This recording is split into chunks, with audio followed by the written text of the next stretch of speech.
बिहार चुनाव। आरजेडी ने 143 सीटों पर उतारे उम्मीदवार।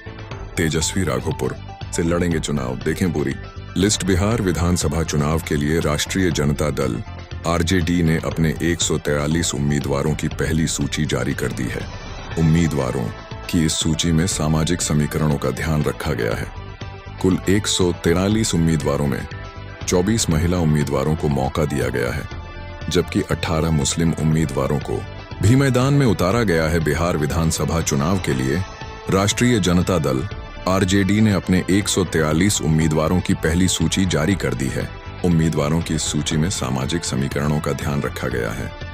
कुल 143 उम्मीदवारों में 24 महिला उम्मीदवारों को मौका दिया गया है, जबकि 18 मुस्लिम उम्मीदवारों को भी मैदान में उतारा गया है। ये दिखाता है कि पार्टी ने पिछली बार की तुलना में सीटों की संख्या थोड़ी कम रखी है।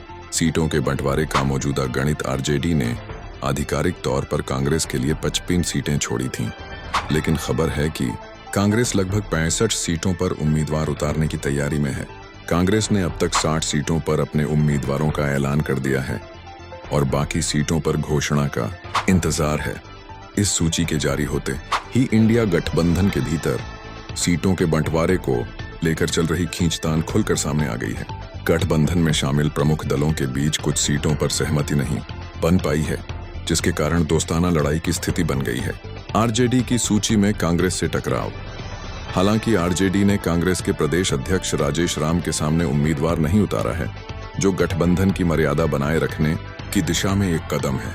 मगर चिंता का विषय यह है कि कम से कम 4 सीटों नरकटियागंज, लालगंज, वैशाली और कहलगांव पर आरजेडी और कांग्रेस दोनों ने अपने उम्मीदवार उतार दिए हैं।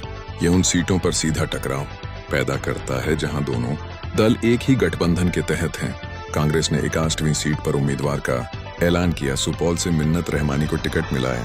पहले इस सीट पर कांग्रेस ने युवा नेता अनुपम को टिकट दिया था, लेकिन अनुपम के पुराने सोशल मीडिया पोस्ट वायरल होने लगे, जिसमें उन्होंने कांग्रेस और गांधी परिवार पर निशाना साधा था।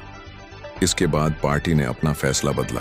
गठबंधन में दोस्ताना संघर्ष। विशेषज्ञों का मानना है कि आरजेडी द्वारा 143 सीटों पर उम्मीदवार उतारने और कांग्रेस के 65 सीटों पर लड़ने की तैयारी से यह स्पष्ट है कि गठबंधन के अंदर सीटों की संख्या को लेकर पूरी तरह से सहमति नहीं बन पाई है।